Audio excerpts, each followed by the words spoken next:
안녕하십니까. 시사진단의 송원일입니다. 2015년 새해 제주교육이 새로운 출발을 준비하고 있습니다. 지난해 6월 지방선거에서 제주교육의 변화를 바라는 도민들의 기대를 안고 사상 처음으로 진보 성향의 교육감이 선출됐습니다. 취임 6개월이 지난 이성문 교육감이 올해부터 본격적인 변화를 추진하겠다고 밝히면서 관심이 쏠리고 있습니다. 오늘 시사진단에서는 이성문 교육감을 모시고 제주 교육의 문제를 어떻게 개선할지 구상을 들어보겠습니다. 이성문 교육감님, 안녕하십니까? 네, 안녕하십니까? 네, 반갑습니다.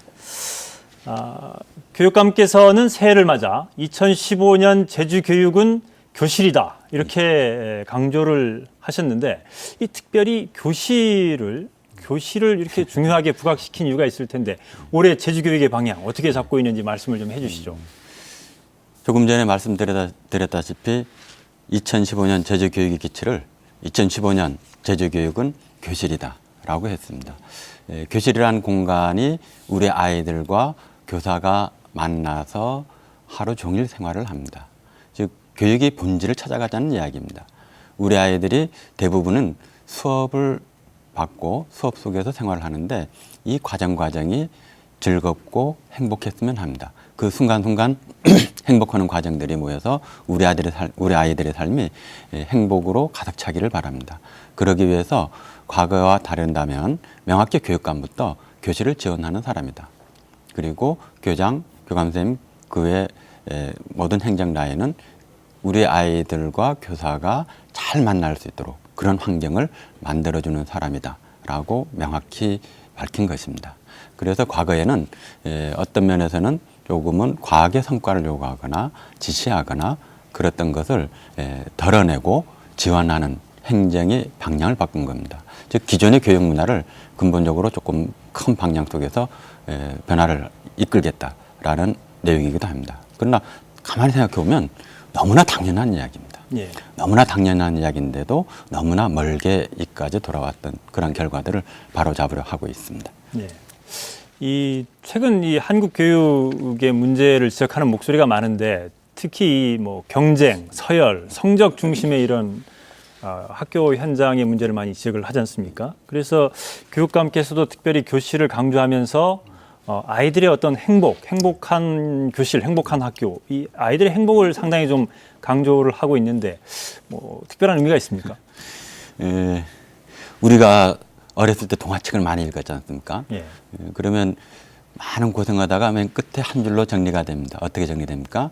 서로 결혼을 해서 행복하게 오래오래 살았습니다. 예. 그런데 행복하게 사는 게 무엇인지 우리가 잘 모릅니다. 그리고 행복을 느끼고 표현하는 게 해본 적이 없습니다.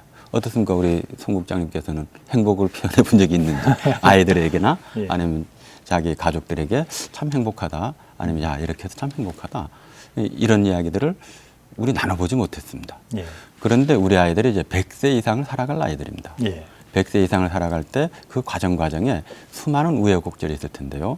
적어도 학창 시절에 그러한 과정에서 조금은 행복할 수 있는 훈련을 해야 됩니다. 예. 지금처럼 아까 말씀드렸다시피 경쟁, 그리고 남과의 비교의 서열, 이런 게 자기 삶의 가치가 아니라 자기 자신의 삶이 행복해야 된다라는 것, 그리고 행복을 느끼고 배우고 서로 나눌 수 있는 그러한 문화적 변화가 필요한 때다. 이게 진정으로 21세기 적어도 앞으로 100년을 살아갈 우리 아이들에게 가장 중요한 교육의 가치가 아닐까, 이렇게 생각해서 특히 더 행복을 강조하고 있습니다. 예.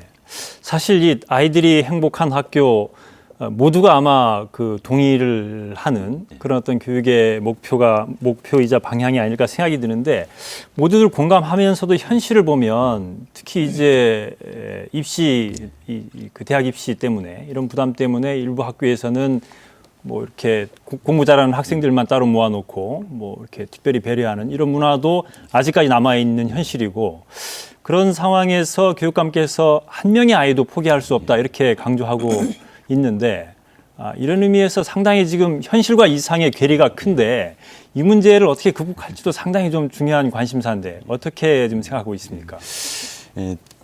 단 한 명의 아이도 포기하지 않겠습니다. 교육감으로 말하기가 상당히 부담스러운 이야기입니다. 그런데 저도 담임을 해봤고 대한민국, 제주도 모든 담임교사들은 자기 반 나이가 1년을 마치는 동안에 중간에 탈락을 하거나 포기하는 것을 바라지 않습니다. 단 한 명의 아이도 포기하지 않고 열심히 합니다. 예. 그래서 이러한 담임 선생님을 지원해 주기 위해서 2015년 제주교육은 교실이다라고 이야기한 겁니다. 저는 할 수 없지만 우리 담임 선생님들은 우리 선생님들은 할 수 있습니다. 예. 그렇기 때문에 그 선생님들이 할 수 있도록 환경을 만들어 주는 것이고요. 그 다음에 대입 문제가 있어서 우리 유치원부터 전체적으로 쭉 총괄을 하고는 있지만 적어도 교육감이 권한 사항인 중학교까지는 우리 아이들이 적어도 교육의 기본에 충실하면서 기본적인 능력과 학습 능력의 기본을 탄탄히 해주는 게 실질적으로 현실적인 대입 능력에도 대입과 관련해서 더 효과가 있을 것이다. 통계적으로 이야기하면 주요 대학에 대한 진학률이 약 0.8%입니다.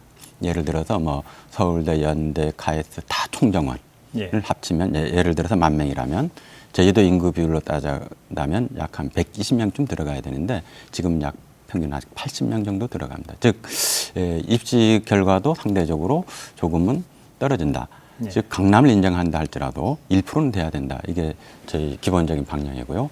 그러려면 적어도 중학교 때까지 우리 아이들이 몸과 마음이 건강하고 책 읽는 습관을 가질 수 있는 환경을 만들어줘야 된다.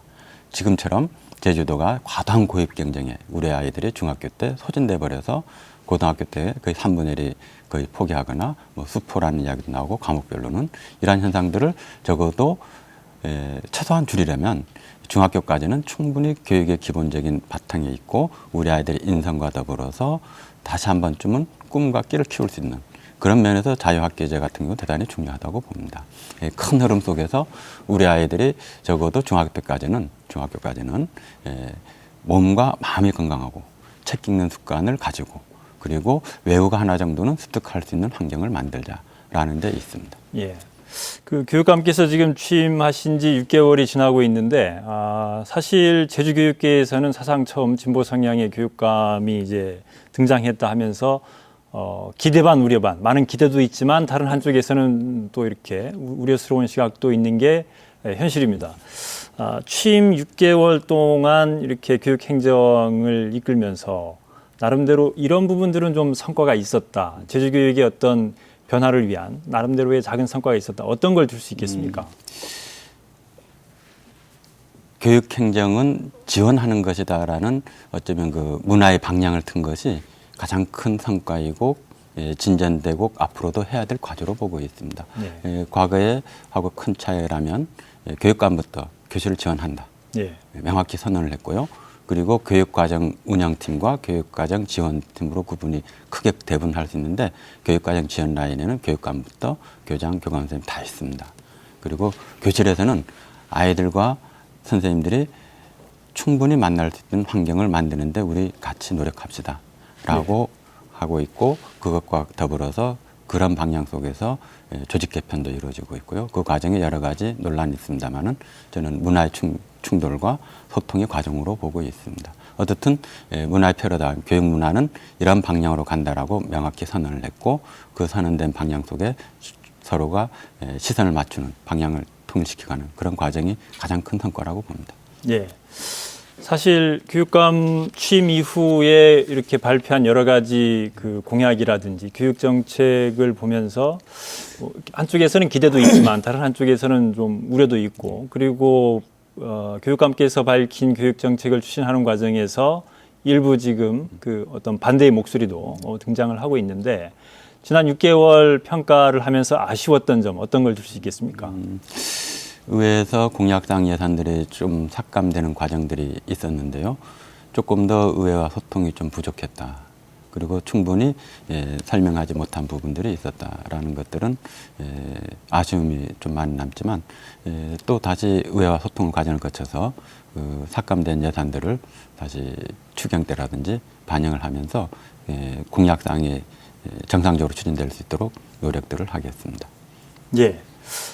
지금부터는 이제 교육감이 내놓은 주요 교육 정책에 대해서 하나씩 짚어보겠습니다. 교육감 핵심 공약 가운데 하나가 고등학교 체제 개편인데 지난해 고교 체제 개편 심의위원회가 출범해 본격적인 준비 작업에 들어갔습니다.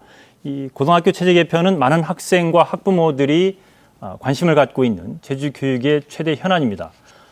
여기서 잠깐 이 교육감께 바라는 도민들의 인터뷰를 보고 나서 말씀을 계속 듣겠습니다. 저는 초등학교 이제 1학년과 지금 예비 중학생 엄마인데요. 제주도 지역이 다른 지역보다 특별하게 지금 연합고사제가 있어서 애들이 중학교 때부터 학업에 너무 시달리는데, 고급 평준화 교육감님이 고급 평준화 그 공약사항을 실현하신다고 걸었는데, 그게 어떤 식으로 어느 시기쯤에 가면 그게 잘 이루어질 수 있는지 엄마로서 너무 궁금합니다. 교육감님의 의지 하나로만은 빨리 개편이 되지 않을 거라는 우려가 제가 좀 있는데요. 어떤 식으로 그게 차츰차츰 그게 평준화가 잘 시행이 될지 좀 궁금하고요. 그게 진짜 가능한지 확실히 좀 알고 싶습니다. 말씀을 들어보면 과연 가능한 것이냐, 얼마나 빨리 이게 실현될 것이냐, 참 이 학부모, 학생 모두 이렇게 관심이 많은 사안인데, 고등학교 체제 개편 올해 어떻게 구체적으로 추진할 계획이십니까? 고교체제 개편 심의위원회에서 원래 1월 늦어도 2월 중순까지는 용역을 발주를 할 겁니다. 예. 그리고 용역 그 과정에 토론회도 하고요. 도민 의견 수렴 절차들을 거칠 겁니다. 그러나 큰 방향성 속에서는 두 개의 방향성을 갖고 있는데요. 하나는 읍면 지역 고등학교를 선택하는 학교로 만들겠다. 좋은 학교로 만들겠다. 두 번째로는 특성화 고등학교에 좋은 일자를 많이 만들므로써 특성화 고등학교 역시 선택하면서 좋은 학교로 만들겠다. 특성화 고등학교와 같은 경우는 이번에 농협 금고를 지정할 때 특성화 고등학교 고졸자 5명을 3년 동안에 매해 채용하기로 했습니다. 예. 그다음에 SK텔레콤이라든지 롯데면서점이라든지 이렇게 대기업이나 연결을 시켜가면서 좋은 일자리들을 만들어갈 예정입니다. 앞으로는 IT 업계하고 협약을 맺어갈 건데요. 이렇게 하나씩 가면서 특성화 고등학교도 살려내고요. 읍면 지역도 지역의 특성에 맞게 살려낼 것입니다. 예를 든다면 체육 고등학교를 바로 짓고 수용하기는 어렵습니다. 예. 그러나 모 학교에 있는 체육 학급을 읍면 지역에서 동의를 한다면 일반계 학급과 그 다음에 체육과가 같이 결합이 되는. 그런데 이것의 전제 조건들이 있을 겁니다. 그 첫째는 도체육회하고 도하고 예. 중앙정부의 문화체육부하고 같이 협의가 되고 지역발전 협약 전략이 같이 깔려야 됩니다. 즉 전지훈련장이 가능한지 그러한 인프라를 깔 수 있는지 예. 이런 것들이 같이 협의가 된다면 지역의 동문과 지역이 같이 합의가 된다면 그런 것들은 바로 진행이 될 수 있습니다. 이와 같이 예체능과 관련된 요구라든지 기타 미래사회에 더불어서 할 수 있는 요구들이 모아지고 정리가 될 겁니다. 이렇게 한다면 결정해서 A, B, C 이렇게 어느 학교는 어떻게 이렇게 가는 게 아니라 A라는 모형이 있는데 이 모형에 대해서 동의하는 동문과 지역이 있으면 그 학교로 바로 진행이 가능합니다. 이런 방향성으로 가려고 하고 있고요. 동지역에서는 적어도 이 부분과 관련해서 당장 학부모 지금 중3 올라가면 신학기에 중3이 되는 학부모들은 밀레니엄 베비들이어서 예. 학생 수가 기존보다 약 한 400명 가까이 늘어납니다. 예. 그래서 이제 어떻게 할 거냐. 그래서 이 부분과 관련해서는 가능하면 수용 계획을 적어도 고입 신입생과 관련된 수용 계획을 가능하면 신학기 전에 확정해서 발표를 할 예정으로 있습니다. 전체적으로 현재 약 절반이 탈락하는 이러한 구조를 임기 내에는 65%까지 늘리겠고요. 그 흐름 속에 되면서 점차 그 이후에 한 75% 정도까지 확대가 된다면 현재 보는 연합고사는 큰 의미가 없어지지 않겠느냐 이런 순서들을 방향성을 갖고 있습니다. 예. 사실 고문제 관련해서 많은 학부모들이 지금 궁금해하고 있는 대목이 제주 시내 평준화 일반계 고등학교의 수용률을 65%까지 임기 내에 늘리겠다 그러면 이게 모집 정원을 늘리는 건지 입학 정원을 늘리는 건지 이 과연 구체적으로 어떤 방법으로 이게 실현 가능할지 이 부분을 많이 궁금해하는데 어떻습니까? 65%까지 가는 거는 이번 밀레니엄 베이비들이 졸업을 하고 난 다음에 또 학생 수가 줄어듭니다. 예. 따라서 이 부분과 관련해서 정원과 관련해서 조금 조절이 가능하고요. 또 선택한 학교가 되면 그 일부러 이쪽 학교로 오지 않을 수도 있습니다. 일반계 현재 동지역 일반 고등학교로 오지 않는 상황도 될 것입니다. 예를 들어서 현재 세화고등학교 정도가 동쪽 지역에서 농어촌 거점 학교로서 성장을 하고 있고 충분히 자리매김을 하고 있습니다. 따라서 이런 부분들을 강화시켜 준다면 동쪽 지역의 농어촌 거점 학교로 성장하고 또 충분히 그렇게 될 겁니다. 아마 서쪽에도 하나 정도는 그런 학교가 필요하고요. 그렇게 되면 농어촌 특별 전형을 준비하는 아이들은 사실은 동지역 일반교 고등학교로 오지 않고 농어촌 거점 학교로 가게 됩니다. 저는 이 학생들이 적어도 2~3% 이상의 학생들이 이쪽으로 움직일 거라고 보고 있습니다. 좀 많으면 한 5%까지요. 이런 식으로 좀 분산되면서 상대적으로 그 65%라는 비율은 자연스럽게 방향성이 설정될 거라고 봅니다. 네, 교육감님 말씀을 듣다 보면 결국 이 핵심적인 부분이 읍면 지역 일반계 고등학교에 진학하려는 학생들이 늘어날 수 있게끔 어떻게 농어촌 거점 학교로 잘 만들 것이냐. 그래서 대학 입시에서도 이 농어촌 거점 학교를 나와서 졸업해서 그 농어촌 특별 전형으로 좋은 대학에 많이 갈 수 있으면 결국은 농어촌 지역의 거점 학교에 진학하려는 학생들이 늘어나고 이게 전체적으로 고등학교 입시 문제와 관련된 많은 문제를 해소할 수 있는 중요한 단초가 될 것이다 이런 말씀을 하시고 계신데 그렇다면 아까도 좀 전에 말씀하셨지만 읍면 지역 고등학교를 어떻게 활성화시킬 것인지 뭐 읍면 지역의 특성을 어떻게 잘 살려서 뭐 이렇게 하실 계획이다라고는 하신데 말씀하고는 계신데 좀 구체적으로 이 부분에 대해서 좀 어떤 보관을 갖고 있는지 말씀을 좀 해주시죠. 그 읍면지역 학교도 그렇고요. 아까 특성화 고등학교도 좋은 일자들이 나온다면 저는 그 상위 50% 이내에 있던 학생들도 특성화 고등학교를 선택할 거로 봅니다. 예를 들어서 특성화 고등학교에서 공무원 채용이라든지 농협이라든지 이런 쪽이 있기 때문에 충분히 그쪽에서도 저는 5% 정도의 일자를 만들 생각입니다. 대학교를 졸업해서도 들어가기 어려운 학교를 특성화 고등학교 졸업자에 한해서 갈 수 있는 약 한 60에서 한 100 요 사이 좋은 일자리를 만든다면 이것도 또 아까 같은 흡수 능력이 있을 겁니다. 그러한 가운데 예체능의 요구들이 있기 때문에 이 예체능과 관련된 부분 그다음에 제주도 미래 산업 중에 하나인 IT와 관련해서 IT 생태계가 조성되면서 교육과 연관성을 살펴봐야 될 것이고요. 또 하나는 크루즈가 지금 커지고 있는데 이 부분과 관련해서 학교와 연계 부분, 특히 해양 부분 이런 부분들이 연결되고 있을 것입니다. 이러한 구체적인 것들은 사실은 도민들이 그 의향이나 설문조사를 통해서 방향성을 잡아가면서 영역 속에 구체적으로 나아갈 거라고 봐집니다. 예. 최근에 이 언론 보도를 보면 교육감께서 국내 대기업들하고 MOU를 체결하면서 어떤 그 특성화 고등학교 졸업생들의 좋은 일자리 창출을 위해서 많이 고민을 하고 계신데 이게 구체적으로 과연 그 특성화 고등학교를 졸업해서 지금 대졸자도 들어가기 힘든 좋은 일자리, 특히 이제 대기업에 좋은 일자리에 들어갈 수 있겠느냐 하는 현실적인 고민들이 있거든요. 이 문제와 관련해서 과연 잘 될 것 같습니까? 어떤 뭐 보관이 있는지요? 우리 사회에 그 과도한 학력 인플레 그리고 적성이 안 맞으면서 대학 가는 이런 흐름들을 어떻게 하면 바꿀 것인가라는 것들이 지난 정권부터 지금까지 일관되게 교육의 한 문제로 자리 잡아 있습니다. 그런 가운데 마이스터 고등학교가 이렇게 나왔고요. 제주도도 이러한 부분에 있어서 실질적으로 마이스터고는 만들기 어렵지만 지역사회나 이런 부분과 서로 협력적 관계 속에서 과도하게 이런 부분들을 일정 부분 대입에 대한 경쟁력이나 사회 전체의 구조 속에서 이 부분을 해결해야 될 과제라면 이런 부분들은 지역사회나 같은 업체나 같이 노력한다면 일정 부분은 가능한 부분이 있다고 봅니다. 예.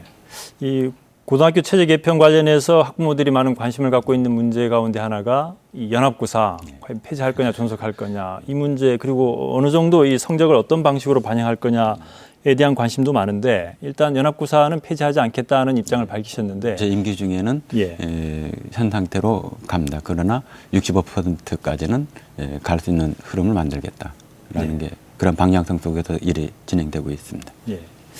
그 65%까지 시내 일반계 고등학교의 모집 정원 수용률을 늘린다고 했을 때 이게 일부에서는 결국은 그 제주 시내 동지역 학생들만 좋은 일 시키는 거 아니냐 이런 목소리도 있습니다. 왜냐하면 결국은 제주 시내 일반계 고등학교의 입학 정원이 늘어나고 수용률이 늘어나면 그만큼 동지역에 있는 학생들이 진학할 수 있는 기회가 넓어지고 그렇게 됐을 경우에 상대적으로 읍면지역, 농어촌 지역 학생들은 뭐 불이익을 당하는 게 아니냐 이런 시각도 있는데 어떻습니까?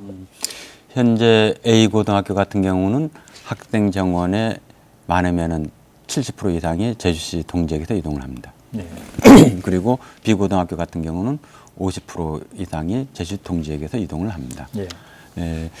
지금까지는 성적에 의해서 어쩔 수 없이 이동을 하는 흐름을 성적과 관계없이 선택한 흐름으로 만들 것이냐라는 게 과제인 거죠. 그런데 이거를 지금처럼 성적에 의해서 가도록 만든다면 읍면지역 학교가 유지되기가 어렵습니다. 네. 왜 그러냐면 학생 수가 약 1,800명이 3년 이내에 줄어들게 되어 있습니다. 그랬을 때도 계속적으로 지금과 같이 성적에서 밀어내기가 가능한가? 현실적으로 저는 불가능하다고 봅니다. 네.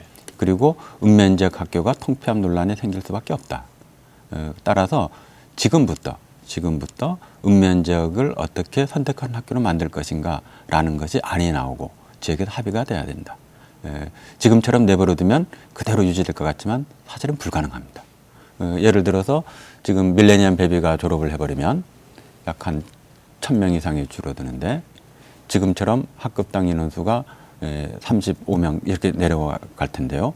이거를 일부러 줄이면서 보낸다? 학부모들이 동의하지 않을 겁니다. 예. 왜냐하면 그 지역 학생들이 그 지역 학교를 가서 넘쳐서 이렇게 오는 건 관계가 없는데 이 지역 학생이 절반이 안 되고 동지역에서 1시간 이상 통학버스를 타고 가는 것을 과연 이게 용납이 되겠느냐, 기존 상태로 유지가 가능하냐, 이건 불가능하다고 봅니다. 그렇기 때문에 가장 먼저 고교체제 개편 이야기를 나왔고 지금과 같이 또 제주교육이 한 걸음이라도 미래로 내디디려면 고인 문제를 해결해야 된다라는 문제의식을 가지고 공약사항이든 정책이든 나온 것입니다. 일정 부분 수용률을 조절하면서 가는 부분도 있지만 근본적인 해결 방식은 읍면지역이 선택한 학교로 만들어내는 것입니다. 그리고 그 모형이 어떨 것이냐, 다양한 모형들이 나올 수 있다고 봅니다.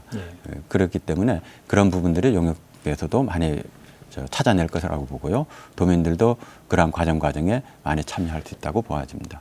그런데 분명한 것은 현재 상태로 유지되기는 불가능한 구조다.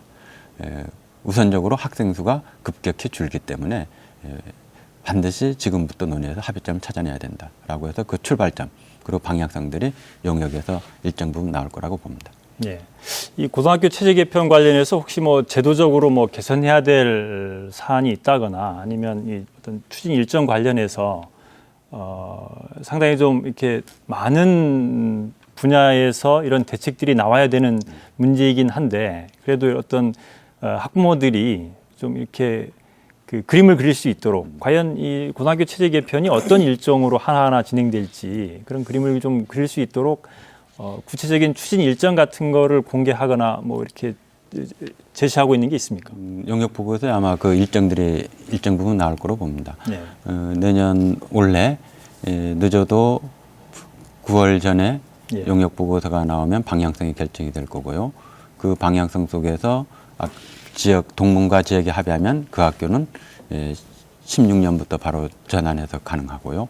이런 절차들이 있을 겁니다. 그리고 법적으로 반드시 지켜야 될 그 일정들이 있을 텐데 그런 세밀한 부분까지 해서 용역 보고서에 남기면서 일정이 나올 겁니다. 네, 알겠습니다. 이 고등학교 체제 개편 관련된 내용은 이 정도에서 정리를 하겠고 다음은 아침밥이 있는 등굣길 공약 관련해서 좀 짚어보겠습니다. 지금 학생들이 중학교, 고등학교로 올라갈수록 등교 시간이 앞당겨집니다. 그러다 보니 지각하지 않기 위해서 아침밥을 굶거나 뭐 대충 먹고 가는 이런 학생들이 많습니다. 교육감께서도 이런 문제를 인식하고 아침밥이 있는 등굣길, 이걸 특별히 이제 강조하고 있는데 구체적으로 아침밥이 있는 등굣길, 뭐 보통 뭐 9시 등교 이렇게도 뭐 이렇게 표현을 하는데 어떻게 추진할 계획이십니까? 아침밥이 있는 등굣길입니다. 좀 아침 먹고 다니자. 모든 연구 보고서나 이렇게 보면 아침을 먹지 않으면 학습 효과가 떨어진다. 예. 제주도의 교육 아이들이 가장 큰 문제가 비만율이 도저히 떨어지고 있질 않습니다. 예. 전국 최고의 비만을 갖고 있습니다. 전국 최고의 비만을 이 현상이 성인이 되어도 그대로 지속이 되기 때문에 제주도가 비만율 전국 최고입니다. 이 흐름을 어떻게든 바꿔내야 됩니다. 비만이 되는 원인은 크게 두 가지인데요. 네. 생활 습관인데 첫째는 식습관, 먹는 습관, 두 번째는 운동량. 운동량은 학교에서 일정 부분 책임질 수 있습니다. 예. 예를 들어서 스포츠 클럽을 활성화시켜서 13년도, 14년도 운동량이 늘어났습니다. 그런데 식습관과 관련해서는 우리 사회 전체적으로 같이 노력을 해야 되는데 주 5일, 일주일 동안에 주 5일 이상 아침을 안 먹는 나이 비율이 약 30%입니다. 29.6%가 되는데 이렇게 아침을 안 먹는 아이들이 아침에 학교로 와서 중간에 간식을 하고 식습관이 바뀝니다. 패스트푸드를 먹고 다시 점심을 덜 먹고 다시 이게 습관, 악습관이 되는 거죠. 예. 또 하나의 흐름은 중학교 같은 경우는 수업이 끝나서 학원 가기 전에 컵라면을 먹거나 패스트푸드를 먹는 예. 그 고입과 관련해서 이런 부분들이 식습관이 우리 사회에 제도적으로 되어 있습니다. 따라서 이런 식습관을 바꿔내기 위해서 적어도 사회적으로 우리가 아침을 먹자라는 게 같이 이루어졌으면 합니다. 캠페인이. 그런 가운데 과도하게 일찍 학교로 가는 이러한 부분들은 문제가 있다. 즉 일과를 9시 전에 시작해서는 것은 문제가 있다. 예. 예를 들어서 방과 후 활동이 방과 전 활동으로 올라가는 거라든지 이런 부분들은 가능하면 자제를 하자. 그리고 그 방과 전에는 아침이 1교시가 시작되기 전에는 가능하면 신체 활동이나 정서 활동 중심으로 움직였으면 좋겠다. 그렇게 해서 9시 전에 등교하는 아이들을 위해서는 도서관을 개방하거나 뭐 신체 활동을 할 수 있도록 일정 부분 그 아이들에게 과제를 준다든지 여러 가지 방식으로 해서 그 9시 전에 등교하는 활동들에 대한 것은 대책을 세우되 방과전 활동으로 강제되는 혹은 그렇게 흡수되거나 이런 방향성은 조금 주의해야 되겠다. 따라서 초중학교는 가능하면 8시 반 이후에 고등학교는 가능하면 8시 이후에 일과를 시작할 수 있도록 이렇게 권고할 예정입니다. 권고하고 있습니다. 그 교육감께서 문제의식은 우리 학생들의 어떤 건강, 특히 이제 한창 자랄 나이 그 청소년기에 학생들의 건강을 위해서라도 아침밥은 반드시 먹어야 된다. 이런 문제의식에서 지금 출발을 하고 있는데 많은 학부모들이 걱정하는 지점은 사실은 학력이 좀 떨어지지 않을까 이런 걱정을 오히려 하고 있습니다. 교육청에서 교육정책을 잡을 때 주된 고민의 지점은 학생들의 건강인데 학부모들의 고민의 지점은 지금 혹시 그 학교가 늦게 시작되고 이러다 보면 공부하는 시간이 줄어들어서 좀 학생들의 학력이 떨어지지 않겠느냐라는 이런 학력 쪽으로 이렇게 고민의 지점이 형성되고 있는데 그 지점에 대해서는 학부모들의 그런 고민에 대해서는 어떤 지금 대책을 준비하고 있습니까? 기본적으로 우리 아이들이 진짜 학습을 잘하려면 결국은 시간이 양 관리가 아니라 질 관리입니다. 네. 즉 집중력을 발휘할 수 있도록 계속적으로 경험하고 그 집중력이 지속될 수 있는 환경을 만들어줘야 됩니다. 지금까지는 우리가 학력과 시간의 양을 비례하는 것처럼 여겼습니다. 예. 그런데 우리 아이들이 초등학교 때부터 그렇게 시간의 양을 관리돼서는 곤란하고요. 오히려 우리 아이가 진짜 공부를 잘하고 원한다면 저는 몸과 마음이 건강해야 되고 즉 인성교육이 안에 들어가겠죠. 정서적으로 안정이 돼야 되고 그러한 가운데 책 읽는 습관이 갖춰져야 된다고 봅니다. 예. 그러한 바탕에서 집중력을 어떻게 발휘할 것인가 그리고 집중력을 어떻게 지속할 것인가. 집중력 지속은 체력이 되지 않고서는 불가능합니다. 고등학교 올라가 가지고 가장 최종적으로 부딪히는 문제는 예. 사실은 체력입니다. 한번 생각해 보십시오. 수능을 보는 날 아침 7시부터 저녁 6시까지 집중을 해야 됩니다. 만약에 몇 초 아이들 말로 멍 때린다 그러는데 때면 문제 한두 문제 놓쳐버립니다. 그런데 이게 어느 순간에 집중력이 길러지는 게 아닙니다. 그거는 꾸준히 좋은 체력이 결국은 건강한 마음을 받아들이고 또한 집중력을 높입니다. 따라서 우리가 성장 과정에서 초등학교, 중학교 때까지는 몸과 마음이 건강하게 하는 것이 진정으로 아이들의 학습 능력을 높이는 것이다 라는 방향성 잡은다면 조금은 이해가 되는데, 학부모의 불안 심리는 경험상 늘 불안한 부분이 있는데, 조금 더 이런 방향성 속에서 이해해 주신다면 아이를 또 새롭게 바라볼 수 있을 거라고 봐집니다. 예. 사실 이 9시 등교 문제는 제주뿐만이 아니고 전국적으로 지난해 상당히 많은 찬반 논란이 있었습니다. 뭐 제주에서도 마찬가지였고, 교육청에서 이 관련해서 지난해 여론조사도 뭐 이렇게 나름대로 실시하고 했는데, 어떻습니까? 그 학부모들이 지금 9시 등교에 대해서 지금 학력 문제 말고 또 다르게 뭐 이렇게 걱정하는 부분, 그리고 이에 대한 조사 결과 어떻게 나왔는지 설명을 좀 해주시죠. 뭐 조사 결과는 대체로는 과반수 이상 찬성하는 것인 편인데, 이제 맞벌이 부부 예. 그리고 농어촌 지역에 일찍 밭에 가서 일했을 때 어떻게 할 거냐, 그런 부분들은 뭐 9시 전에 등교를 과거처럼 해도 오지 말라는 이야기가 아니니까는 예. 뭐 지금 9시 등교라고 했을 때 조금 문제가 있는 게 9시 전에 등교하면 안 될 것처럼 여겨지는 것. 예. 이 부분은 저는 문제가 있다고 봐집니다. 과거처럼 보내도 됩니다. 그런데 과거와 같이 다른 점은 방과전에 이런 부분들을 방과전 활동이라든지 이런 것들은 가능하면 과거하고는 다른 방식으로 간다. 그리고 도서실을 개방해도 되거든요. 예. 도서실을 개방해서 그 책을 읽고 여러 가지 방식들도 있고요. 아이들이 밖에서 신체 활동할 수 있도록도 할 수 있고요. 방식은 다양한데 예. 그것 때문에 9시 등교해서는 안 된다 이런 부분은 아닙니다. 일과는 9시 이후에 하자. 예. 일과는 9시에 시작을 하되 9시 전에도 등교할 수 있고, 일찍 오는 학생들은 나름대로 학교에서 신체 활동이라든지 정서 활동 관련된 다양한 프로그램을 준비를 할 생각이다, 이런 말씀을 하셨는데, 9시 등교 관련해서 학부모들은 어떻게 생각을 하고 있는지 저희들이 인터뷰를 준비했습니다. 한번 보고 말씀을 이어가겠습니다. 저는 초등학생 2명과 유치원에 다니는 애를 키우고 있는 맞벌이 부부입니다. 지금 제가 교육감님께 좀 바라고 싶은 내용은, 지금 9시 등교 같은 게 지금 최근에 문제가 되고 있는데, 지금 빨리 애들이 학교를 갔을 때 그 안전이라든지 이런 문제들이 좀씩 부각이 되고 있는데요. 이런 것들도 지금 방과 후에 돌봄 교실을 하고 있듯이 아침에도 일찍 등교한 학생들을 위해서 돌봄 교실을 뭔가 다시 한번 그 생각해서 그런 것들을 좀 만들어 보시면 어떨까 하는 생각이 들고요.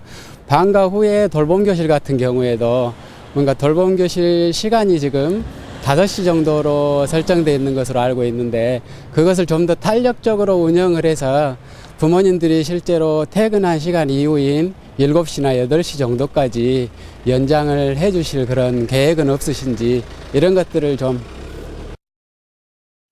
지금 인터뷰를 들어보면 결국은 9시 전에 등교하는 학생들의 안전 문제, 그리고 어떤 다양한 프로그램을 통해서 빨리 등교한 9시 일과 전에 등교한 학생들을 위해서 다양한 프로그램을 만들 수 있을 것이냐, 이런 부분들이 또 학교 차원에서 개별적으로 진행이 되는 건지, 아니면 교육청 차원에서 어떤 뭐 이렇게 지원할 수 있는 여러 가지 프로그램들이 지금 준비되고 있는 건지, 그 측면에 대해서 좀 말씀을 해 주시죠. 그 지역과 학교에 따라서 편차가 좀 다양할 거라고 봅니다. 예. 교육청에서는 방향성을 제시하고요. 학교에서 구체적인 그 상황에 맞게, 지역에 맞게 실이 프로그램들을 대안을 마련할 겁니다. 그리고 예산이 필요하다면 그에 따른 비용들도 지원할 수 있고요. 아까 학부모님이 말씀하셨는데, 지금 돌봄과 관련된 부분인데 참 난감한 게, 누리과정과 관련된 예산이 워낙 방대해가지고 꼼짝을 못할 상황입니다. 예. 그래서 안타까움 있고, 그런 부분과 관련해서는 지역에 따른 특성에 따라서 지금 네 단위 학교에서 전체적으로 방과 후 그리고 5시 이후에 어떻게 돌봄 기능을 가질 것이냐라는 것들에 대한 모형을 적어도 시범적으로 한두 군데 정도는, 적어도 한 군데는 한번 시행을 해볼 생각에 있습니다. 지역과 함께 할 수 있는 방식들을 찾아내겠습니다. 예, 알겠습니다. 좀 전에 교육감께서 이 등교 시간 관련해서 초중학교는 8시 반까지, 고등학교는 8시까지 뭐 이렇게 말씀을 하셨는데 이게 등교 시간 조정이 보통 지금 9시 등교 이렇게 알려져 있는데 시간이 고등학교는 8시, 초중학교는 8시 반. 그리고 이게 또 모든 학교에서 일괄적으로 시행이 되는 건지 아니면 학교장 재량에 따라서 이것도 탄력적으로 조정을 할 수 있는 건지 그 부분도 좀 궁금한 문제인데 어떻습니까? 이게 권고 사항인데요. 예. 실질적으로 이거에 대한 결정권은 학교장이 할 권한이 있습니다. 학교 운영위원회. 그러나 학생들과의 간담회에 저는 5시 반에 일어납니다. 그래서 학교에 7시 버스가 이렇게 되고 하다 보면 7시 반까지 가려면 불가능합니다. 이런 이야기도 하고 적어도 이렇게 과도하게 일찍 가는 것들은 예. 가능하면은 자제해달라는 요청이기도 합니다. 그리고 이 부분에 지역이나 급별에 따라서 차이가 있습니다. 초중학교 같은 경우는 8시 반 이후에 일과를 시작해 주십시오. 이렇게 이야기한 거고요. 그렇다면 뭐 거의 80, 90%가 8시 반 이후에 하고 있습니다. 고등학교 같은 경우는 8시 이후에 일과를 해 주십시오. 이렇게 이야기하고 있는데 뭐 특성화 고등학교나 이런 데는 뭐 큰 문제가 없고요. 이제 일반계 고등학교에서 조금 그냥 여러 가지 학교 상황에 따라서 편차는 틀릴 것인데 무료 교실을 요구하고 있다고 보지는 않고 있기 때문에 권고사항이 나름대로의 가이드라인으로서 역할을 할 거라고 봅니다. 예, 알겠습니다. 지난해 논란이 많았지만 어쨌든 올해부터 이 등교 시간 조정을 통해서 아침밥이 있는 등교길 좀 그 찬반 갈등 없이 좀 학생들을 위해서 순탄하게 좀 진행이 됐으면 하는 기대를 해보겠습니다. 이번에는 제주형 혁신학교 관련해서 좀 말씀을 들어보겠습니다. 교육감께서 지금 내놓은 공약 가운데 핵심적인 공약의 하나가 바로 제주형 혁신학교인데 다훈리 배움학교 이렇게 이름을 붙이셨는데 제주형 혁신학교 어떻게 추진할 계획이신지 먼저 말씀을 해주시죠. 원래 처음으로 5개 학교가 지정이 되었습니다. 통폐합 대상이 어려웠던 학교 5군데를 하나의 모형으로서 예. 새로운 학교 모형으로서 창출이 되면서 학교를 살려내고 작은 학교 희망 만들기 한 모형으로 만들겠다. 그리고 이 학교 내에서는 기본적으로 아이들이나 교사나 학부모나 같이 배움의 공동체를 형성해서 서로 배우고 성장하는 그러한 학교 문화를 만들어 보겠다라고 해서 혁신학교 5군데가 지정이 되었습니다.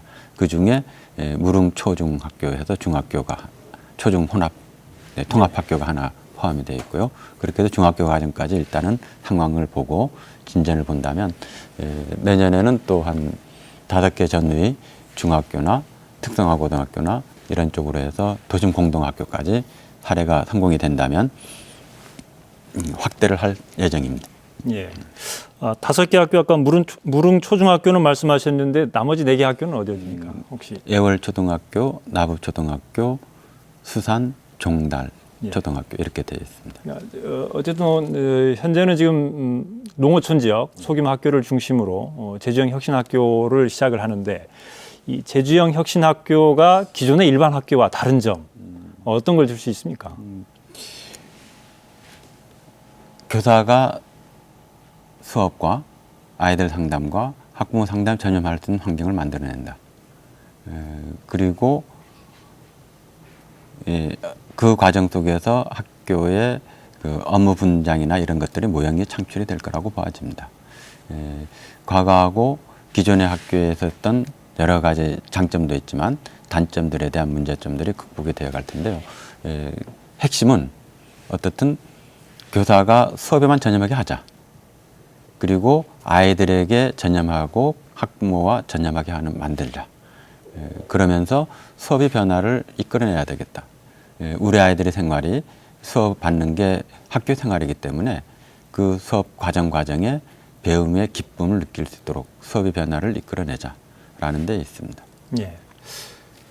교사들이 수업에 전념할 수 있게 그래서 교실의 어떤 변화 정말 이 학생들이 배우는 즐거움을 느낄 수 있게 하겠다라고 말씀하셨는데 좀 더 구체적으로 그렇다면 이게 추상적으로 말씀하시면 학부모들이 사실 좀 이해하기 힘든 부분이 있어서 구체적으로 교육 과정 수업 내용이 기존의 일반 학교와 뭔가 좀 차별화되는 게 나타날 건지 이런 부분이 상당히 좀 궁금한데 어떻습니까? 교장 선생님에 따라서 교육 과정들이 조금씩 편차가 있을 겁니다. 그러나 그 지역의 특수성이 반영이 되면서 지역의 역사와 문화가 교육 과정에 들어갈 거로 보고 있고요. 수업의 방식들은 배움의 공동체 수업이 주가 되어서 수업의 변화를 이끌어낼 겁니다. 그리고 이 과정 속에서 학부모들이 적극적으로 참여하는 구조가 만들어질 거라고 보아집니다. 그런 가운데 평가 방식이라든지 그거에 대해서 환류하는 시스템이라든지 이런 부분들이 나올 거고요. 그 다음에 외국어와 관련해서는 드럼 시민이 자연스럽게 학교의 한 과정 속에서 학부모 교육 과정 속에서 정착이 되어 갈 거라고 보아집니다. 구체적으로 어떻게 바뀔 거냐? 우리가 봐보지 않았으니까는. 네. 제가 이렇게 이야기해도 실질적으로 그렇게 될지는 모르겠습니다. 그러나 교장 선생님에 따라서 혁신학교가 조금씩 지역사회와 따라서 편차가 있을 거라고 봅니다. 그러나 새로운 모형들이 만들어질 것은 분명합니다.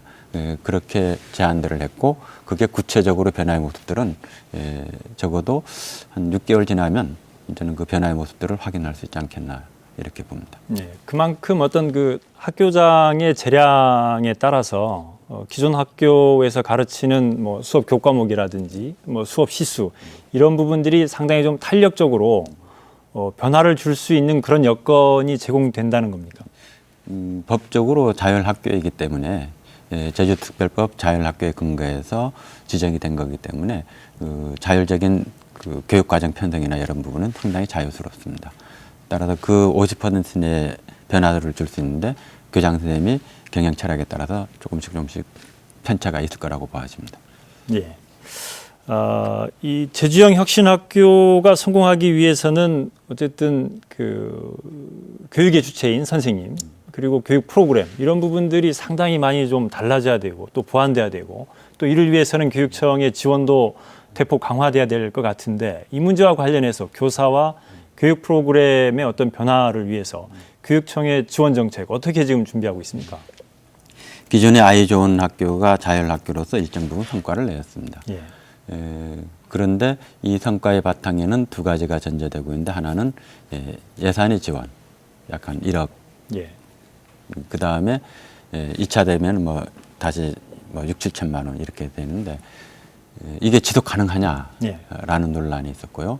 그 다음에 승진 가산점이 부분 교사들한테 이 부분이 혁신학교에서는 1기 2년에는 4천만 원, 2기에는 2천만 원 이렇게 해서 이 정도면 2천만 원 이후라는 것은 뭐 이게 지속 가능한 예산이라고 보거든요. 그 이후에는.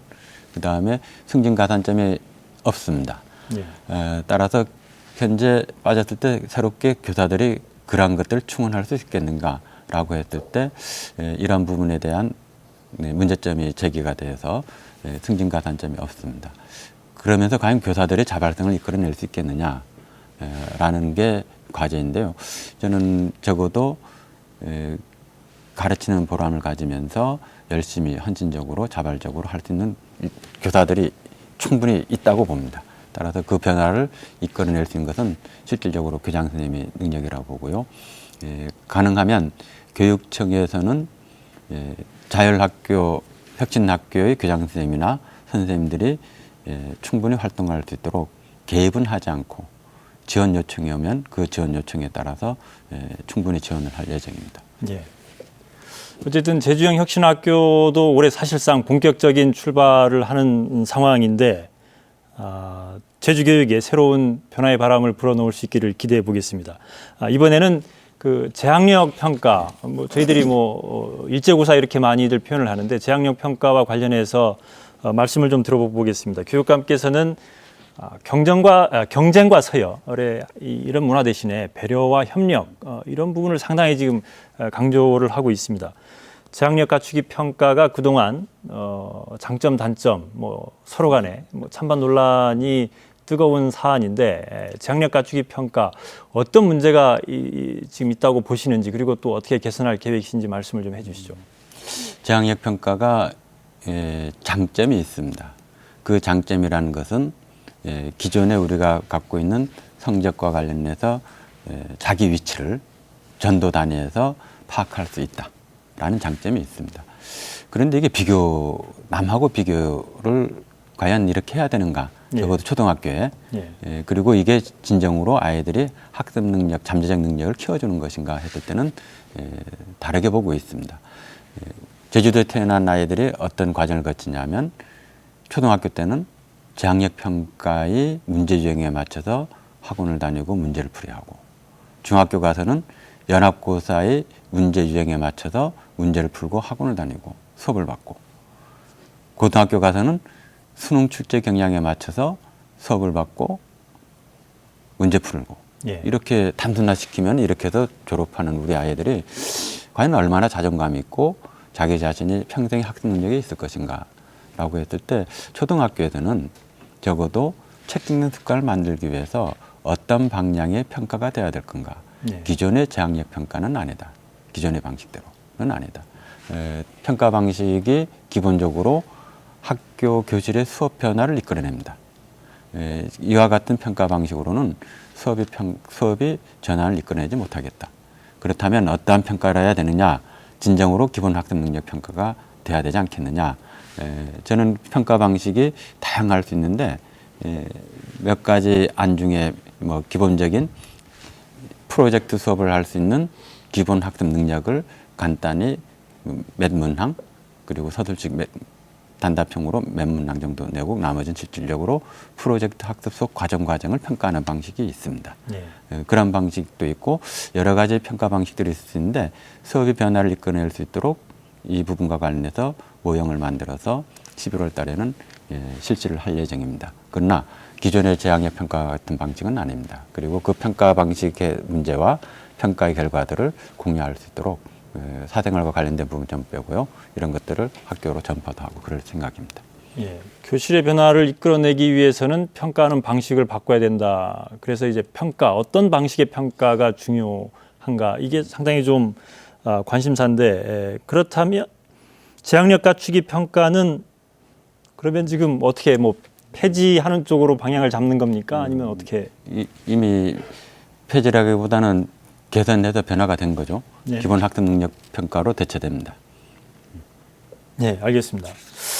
어쨌든 학부모 입장에서는 재학력 갖추기 평가가 갖고 있는 장점 가운데 하나가 이렇게 학생들의 학력을 좀 이렇게 높여줄 거 아니냐 하는 그런 어떤 막연한 기대감이 있지 않습니까? 그래서 사실은 학교 현장에서 이 학생들의 상당히 학생들의 성적을 중심으로 많은 고민들이 있다 보니까 자칫 이 일제고사 재학력 갖추기 평가가 축소될 경우에 학생들의 학력에 좀 이렇게 영향을 줄 게 아니냐, 쉽게 학생들이 시험이 없으니까 덜 할 게 아니냐 하는 학부모들의 우려가 있는데 이 문제에 대한 보완 대책은 어떻습니까?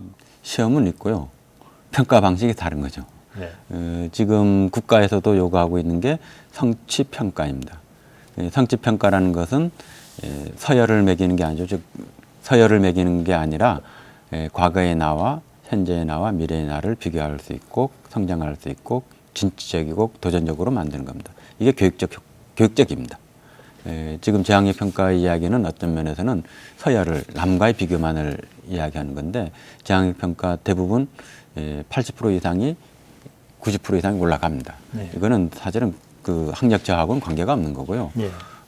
개별 아이들이 잠재 능력과 성장 능력이 어떻게 되는가를 잘 지정해주고 아이들에게 알려주고 소통하면서 성장할수록 끌어올려주는 게 저는 평가의 가장 큰 목적이라고 보고 이 본래의 목적에 부합하기에는 재학력 평가 형식은 맞지 않다. 그리고 그러한 본래의 목적에 맞도록 기본 학습 능력 평가를 개발해서 진행을 하면서 계속적으로 보완해 나가겠다라는 것입니다. 제주는 물론이고 전국적으로도 이 사교육비 문제가 상당히 좀 심각하지 않습니까? 사교육비를 어떻게 절감시킬 것이냐. 해마다 이 사교육비 부담 때문에 학부모들이 상당히 좀 힘들어하는데 사교육비를 어떻게 절감시키고 공교육을 활성화시킬 것이냐. 상당히 좀 중요한 교육 문제인데 이 문제에 대한 교육감의 보관은 어떻습니까? 사교육의 절반이 외국어, 영어인데 이 부분은 당장 바꾸기는 어렵지만 문화를 좀 바꿔볼 생각입니다. 특히 학부모들. 그래서 학부모 대상으로 진행하고 있는 드럼시민이라는 프로그램을 각 학교별로 요청이 있다면 적극적으로 학부모 동아리 모임을 가지면서 외국어에 대한 방향성과 최종적인 드럼시민이 결과했던 학부모들의 결과를 들어보면 두 가지가 배워졌더라. 아이가 영어 성적이 느는 것과 관계없이 첫째, 아이를 인정해주고 기다릴 줄 알았던 것을 배웠다. 예. 이게 1, 2년이 아니라 3년, 4년, 5년 이렇게 되면서 아이들하고 관계도 아주 좋아졌다. 이렇게 보는데요. 드럼시민이라는 과정을 통해서 우리 아이들이 외국어에 대한 접근 방식, 학부모들의 접근 방식, 그리고 아이들을 대하는 방식 이런 것들이 전환이 된다면 영어와 관련된 사교육 문제는 일정 부분 많이 해결될 거라고 봅니다. 그 다음에는 뭐 국어, 수학 이런 것과 관련된 이제 사교육의 부분이 있는데 기본적인 독서가 생활화되지 않고서는 언어 능력은 늘어나지 않습니다. 예. 따라서 재학력 평가가 그 중에 하나의 논란거리가 되는 건데요. 재학력 평가와 관련해서 진행이 되므로 독서 습관이 갑자기 뚝뚝 떨어집니다. 예. 문제를 풀어야 되니까요. 이런 부분과 관련해서는 문제 평가 방향을 바꿔줌으로써 학원이나 재학력 평가가 아니라 진짜 우리 아이들이 책을 많이 읽고 생각을 많이 하고 토론을 많이 해야 성적이 나아지는 거구나. 이렇게 되면 사실은 학원에서 감당하기 어렵습니다. 예. 객관식 문제가 되었을 때 그리고 짧은 단답형 문제가 되었을 때 학원이 영향력을 발휘하고 그러는데 이와 같은 방식 평가 문항이 바뀌어지면 큰 학교, 다인수 학교보다는 작은 학교, 소인수 학급에서 실질적으로 아이들이 영향력이 커집니다. 이런 흐름 속에서 만들어 간다면 사교육과 관련된 부분들이 일정 부분 해결이 될 것이고 또 하나의 문제는 고임 문제가 해결이 된다면 중학교 관련돼서는 많은 부분이 해결될 겁니다. 대입과 관련돼서는 사실은 국가 단위 문제이긴 하지만 예. 아까 영어 사교육도 일정 부분 변환이 될 거고요. 독서가 된다면 일정 부분 흐름이 잡힐 거기 때문에 그 큰 방향성의 흐름 속에서 사교육이 지금보다는 꽤 많이 줄지 않을까 이렇게 생각을 합니다. 예. 일단 이 교실을 바꾸려면 평가 방식을 바꿔야 된다 이렇게 말씀을 하셨는데 2015년 새해에는 제주교육의 어떤 그 평가 방식에 얼마나 중요한 변화가 일어날지 좀 기대를 해보겠습니다. 그리고 교육감께서 강조하는 그 내용 가운데 뭐 계속 일관되게 교실을 강조하고 있는데 교실 그리고 학교 현장을 지원하기 위한 교육 지원 시스템 그리고 교육 중심의 학교 시스템 이것을 만들겠다 이렇게 강조를 하고 있지 않습니까? 구체적으로 어떻게 이 문제를 풀어갈 계획이신지요? 학교별로 조금 그리고 급별로 편차가 좀 있습니다. 유치원 같은 경우는 방과 후 4시간 기간제 교사가 채용이 됨으로써 행정 업무가 상대적으로 할 수 있는 여지들이 생겼습니다. 초등학교는 작은 학교에 교사가 한 명 더 배치가 되어 있는데 실질적으로 행정 업무가 분산이 되지 않은 이런 흐름이 있습니다. 예. 따라서 이런 부분들에 대해서 일정 부분 가이드라인을 제시해서 담임은 수업에만 전념할 수 있도록 하자라고 해서 그쪽 학교의 모형들을 만들 생각입니다. 주로 혁신 학교를 중심으로 이루어질 겁니다. 예. 그 다음에 조직 개편 속에서 행정직 라인에 내려가서 일정 부분 그 역할을 해줄 부분이 좀 있을 겁니다. 어떤 부분을 해야 될지는 좀 논의해서 합의점을 이끌어가야 될 것이고요. 예. 그런 가운데 현재 학교 내에 초단기 근로자들이 있습니다. 예. 이런 부분을 해석하면서 교육행정실무사를 채용하는 방향도 고민을 하면서 진행을 할 것입니다. 그리고 교사를 기간제 교사를 채용해서 행정 업무를 전담하는 교사에게는 최소의 수업 시간만 주고 행정 업무를 전담하게 하는 이런 모형도 이번 15년에 몇 개 모형을 가지고 진행하면서 그 모형의 결과에 따라서 하반기 16년에는 좀 더 전면적으로 실시할 예정입니다. 가능하면은 학교 비정규직 문제를 해결해 나가면서 네. 교사의 정원을 확보하는 방안 속에서 추진할 생각입니다. 네. 어쨌든 그 교사들이 수업에 전념할 수 있게 어떤 교육 행정의 지원 시스템을 개선하겠다 이렇게 말씀을 하고 계신데 지난해 보면은 그 교육청의 조직 개편 문제를 둘러싸고 진통이 있었지 않습니까? 관련해서 인터뷰를 좀 듣고 토론을 이어가겠습니다. 교사 입장에서는 지금 이제 다른 여러 가지 중요한 사안들도 많겠지만 실질적으로 교사가 수업 중심으로 학교에서 수업에 정말 집중해서 이렇게 뭔가 학교 생활을 해야 한다는 거에 대해서 이제 다들 공감하고 계시고 그거를 이제 중요하게 교육감님이 그 부분을 어떻게 그런 어떤 문제점들을 해소해 주실 것인가 하는 거에 대해서 다들 기대를 갖고 있어요. 근데 과연 이게 교무행정 업무 전담 그러니까 교무행정 실무사라든가 이런 부분은 뭐 비정규직을 양산하는 정책이 되어버리니까 어쩔 수 없다. 이런 식으로 해서 뭔가 더 뒤로 늦춰지거나 하는 것에 대해서 저는 좀 의문점을 좀 갖고 있고요. 말씀을 들어보면 이 방향은 좋은데 이게 시행이 좀 늦어지는 게 아니냐, 뭐 이런 그 내부의 진통 때문에 이런 걱정을 하고 있는 것 같은데 앞으로 그 어떤 절차를 거쳐서 이렇게 진행을 해나가실 계획입니까? 우선 업무 총량이 어느 정도를 파악하고요. 그 중에 덜어낼 건 과감히 덜어내겠습니다. 지금까지는 업무 총량에 대해서 줄이기보다는 그냥 계속 새로운 일이 덧붙여지기만 해왔고 그에 따라서 인력 충원 계획이 있었기 때문에 무리가 있어서 업무 총량을 파악하고 덜어낼 건 과감히 덜어내고 인력을 어느 정도 충원해야 될지를 파악해서 그 인력을 충원 계획을 세울 생각입니다. 올해부터 본격적으로 되기를 아마 학교 현장은 많이 바랄 건데요. 올해는 몇 가지 모형 속에서 방향성을 잡고 16년에는 전면적으로 시행할 생각입니다. 네. 지금 그 교육청의 행정공무원 인력을 줄여서 일선 학교에 배치를 하는 이런 방안도 지금 추진을 하고 있는데 지난해 보면은 그 제주교육노조하고 이렇게 갈등도 있었지 않습니까? 어떻게 풀어갈 계획이십니까? 일이 가면 사람이 가는 것입니다. 예. 사람이 가면 자료도 생기는 거고요. 아마 일만 온다라고 생각을 했던 것 같습니다. 그리고 일이 줄어든다라는 거에 대해서 조금 의구심을 가졌던 것 같고요. 그 부분은 16명이 내려가서 어떤 학교에서 어떤 역할을 할지는 일정 부분 합의 보고 학교의 업무 사항을 분석하면은 일정 부분 합의점이 나올 거라고 봐집니다. 그러나 그쪽으로 이미 문화나 여러 가지 부분에 있어서 한계가 있다면 아까 행정실무사 부분, 그 다음에 교사의 부분, 이 두 축으로 아마 가게 될 겁니다. 그러면서도 그 행정에서 기본적으로 해야 될 것들을 다시 한번 정리를 하고 TF팀에서 논의돼서 합의를 거치면 그게 표준안으로서 학교 현장도 내려갈 겁니다. 네, 알겠습니다. 이번에는 그 자유학기제 관련해서 좀 짚어보겠습니다.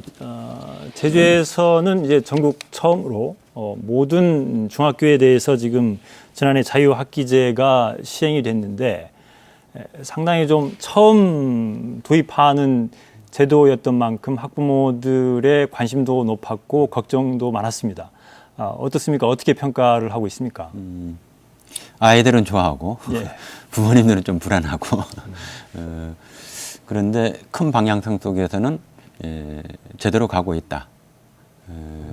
우선 대한민국 교육이 어떻게 가야 되는가에 대한 평가 속에서 그 문제점을 해결하기 위해서 박근혜 정부에서 교육 공약의 대표 공약 중에 하나입니다. 예. 그거를 제주도에서 전면적으로 실시한 것이고요. 그리고 그 방향성이 대한민국 교육을 극복하고 미래로 창의적으로 나가는 데는 분명한 하나의 해법이 됩니다. 그런데 이것을 현재 기존에 있는 학교 그리고 제도적 시스템 전체적으로는 충돌되는 부분이 있어서 그거를 해결해 가는 과정이 아닌가 이렇게 보고 있고 방향 선택에서는 교육적으로 대단히 효과가 높다고 봅니다. 네. 아까 그 현재 교육제도하고 충돌되는 부분이 있다고 말씀하셨는데 그 좀 구체적으로 좀 설명을 해주시겠습니까? 제주도 같은 경우는 당장은 뭐 고입에 어떻게 할 것이냐, 과연 우리 아이들이 실질적인 학력이라고 하는 것, 작게 보면은 연합고사의 출제 경량에 맞춰서 시험을 제대로 볼 거냐, 예. 좀 길게 보면은 진짜 우리 아이들이 독서라든지 학습의 기본적인 그런 능력들이 신장이 더 되는 것이냐라는 부분인데, 실질적인 문제풀이를 떠나서 전체적으로 아이의 잠재 성장 그리고 꿈, 진로 이런 부분과 관련해서는 상당히 의미 있다고 봅니다. 예. 어쨌든 지난해 처음 시행이 됐고 올해도 뭐 마찬가지로 시행이 될 건데 지난해 어떤 시행한 결과를 토대로 문제점을 분석을 하고 올해 만약에 보완을 한다면 또 나름대로 자유학기제의 의미를 살리고 그리고 기존 아까 말씀하신 연합고사, 고교 입시와의 어떤 충돌되는 부분 이런 문제들을 해소할 수 있는 대책도 필요한 것 같은데 그 문제에 대해서는 지금 어떻게 준비를 하고 있습니까? 뭐 1차적으로는 제주도 전체가 동시 시행되니까는 상대적으로 연합에 대해서 크게 충돌할 것 같지 않지만 개인적 불안 이런 부분들이 좀 있을 텐데 이런 부분들은 실질적으로 학부모와 아이들의 만남 속에서 그 효과들을 저는 학부모가 확인할 수 있다고 봅니다. 자유학기제가 실행되는 그 학교 간에 좀 편차들이 좀 있을 겁니다. 어떤 학교들은 자발적으로 잘 이루어지기도 하고 소통도 잘 되고 어떤 학교들은 상대적으로 조금은 어려움을 겪기도 하고 이런 부분인데 그러한 그 성공했던 사례라든지 이런 부분들이 조금 더 공유되고 확산되는 이러한 흐름을 만든다면 한편으로는 선생님들도 적응해가고 또 좋은 아이들의 모습 속에서 보람을 찾을 거라고 봅니다. 예. 교육감께서는 뭐 교육감 당선되기 전부터 교육위원 활동할 때부터 일관되게 그 4.3 평화인권 교육을 상당히 좀 강조를 해 오셨는데 교육감 취임 이후에 4.3 평화인권 교육을 특별히 좀 이렇게 강조를 하고 있지 않습니까? 네. 구체적으로 올해부터 어떻게 4.3 평화인권 교육을 확대할 계획이십니까? 올해가 광복 70년입니다. 또 한 세대가 지나면 광복 100년. 예. 2045년 되겠죠. 한중일 삼국이 전쟁을 경험하지 않는 경우가 이렇게 60년 이상 돼본 적이 극히 드뭅니다. 예. 그 원인은 참혹한 전쟁의 경험을 했던 거죠. 제주도는 2차 세계대전 소위 말하는 대동아전쟁에 징병으로 끌려갔고 또 4.3의 아픔을 겪고 있고 그런데 어느 순간에 한중일 전체가 전쟁이 참혹한 경험들을 잊어간다면 또다시 이 평화의 시기가 그렇게 쉬운 것만은 아니다. 교육을 통해서 적어도 이 평화가 얼마나 소중한지를 우리가 알아야 됩니다. 그리고 전수가 되고 지속적으로 확산돼야 됩니다. 따라서 4.3 평화교육은 한중일 전체적 동북아의 평화와 같이 연결시키면서 교육이 진행이 돼야 됩니다. 그래서 뭐 오키나와라든지 아니면 난징 대학다라든지 뭐 228 이런 것들이 동북아 전체적으로 이런 학살, 뭐 동티모르 이런 것이 왜 일어나는지 반복되는지를 알므로써 다시 공유함으로써 적어도 전쟁만은 안 된다. 지금 현재 우리 세대까지도 어쩌면은 전쟁이 당연한 것처럼 여기고 있습니다. 전쟁이 없는 것이 당연한 것처럼 여기고 있습니다. 저 개인적으로 생각해 봤을 때도 우리 어머니 세대하고 저희 세대의 가장 큰 차이는 뭐냐? 전쟁을 경험하지 않은 세대, 참으로 행복한 세대입니다. 그런데 이 소중함을 잘 모르고 있다. 그리고 그 다음에 그 참혹한 속에서 우리가 생명이라는 것, 그리고 인권이라는 것, 이런 것들에 대해서 새롭게 깨닫고 삶이 생활 속에 들어가지 않는 이러한 평화의 노력들이 어느 순간에 물거품이 될 수도 있다. 따라서 4.3 평화교육은 미래 100년, 앞으로 100년 우리 후손들에게 적어도 평화체제를 넘겨주는 반드시 필요한 교육이다. 그런 가운데 4.3 유족들이 앞으로 활동을 해야 저는 10년 전후라고 봅니다. 예. 이 4.3 유족들이 삶은 어떠냐면 4.3을 경험했고 마지막 농경 문화를 경험한 세대이고 그리고 제조를 할 수 있는 세대입니다. 예. 저는 이 유족들이 다른 것들은 글로 남기고 영상으로 남길 수 있지만 육성으로 자기의 삶과 정서들을 전달해 줄 수 있는 기회는 앞으로 우리한테 10년, 길어야 10년밖에 없습니다. 예. 따라서 우리 아이들에게 그런 정서적으로 교실에서 만날 수 있는 기회도 만들려고 합니다. 또한 사담평화재단과 MOU를 맺었는데요. 같이 협의를 해서 교재라든지 교사 연수라든지 이런 부분들을 꾸준히 해나갈 생각입니다. 예, 올해 그러면 4.3 때는 어떤 그 일선 학교에서 4.3 관련해서 그동안은 뭐 계기성 수업이 상당히 좀 미흡하게 진행됐었는데 이런 계기성 수업도 좀 이렇게 확대될 수 있는 겁니까? 확대라고 해서 확대되지는 않고요. 교육청에서 공고사항으로 적극적으로 홍보를 할 생각이고 알릴 생각입니다. 예, 알겠습니다. 저희들 오늘 그 준비한 토론 시간이 다 돼서 마지막으로 마무리 말씀 해주시죠. 2015년 제주교육은 교실이다라고 했습니다. 교육은 아이들과 교사가 만남으로써 이루어집니다. 이 만남이 평화롭고 서로가 기쁨을 주고 서로가 성장하고 서로가 배우는 그런 과정이 되었으면 합니다. 그 과정에 우리 아이들이 순간순간이 행복에 모여서 우리 아이들의 삶이 행복으로 가득 차기를 바랍니다. 그 행복이 우리 부모님들에게도 같이 나눌 수 있는 그러한 한 해가 되기를 바랍니다. 올 한 해 지난 6개월 동안 저를 성원해 주셨던 것처럼 제주교육을 잘 성원해 주십시오. 그러면 제주교육 변화 속에서 우리 아이들이 행복하고 우리 학부모님도 안심하고 행복한 그러한 제주교육이 되도록 노력하겠습니다. 고맙습니다. 네, 교육감님 오늘 말씀 고맙습니다. 예, 오랫동안 성적 중심으로 이루어져 온 학교 교육, 경쟁 논리가 앞서다 보니 참 많은 문제를 일으키고 있습니다. 무엇보다 우리 아이들이 행복하지 않습니다. 배움이 즐겁고 교실이 행복한 학교를 만들겠다는 이성문 교육감의 새로운 교육 정책이 얼마나 많은 변화를 가져올지 주목됩니다. 오늘 토론 마치겠습니다. 함께해 주신 시청자 여러분 고맙습니다. 안녕히 계십시오.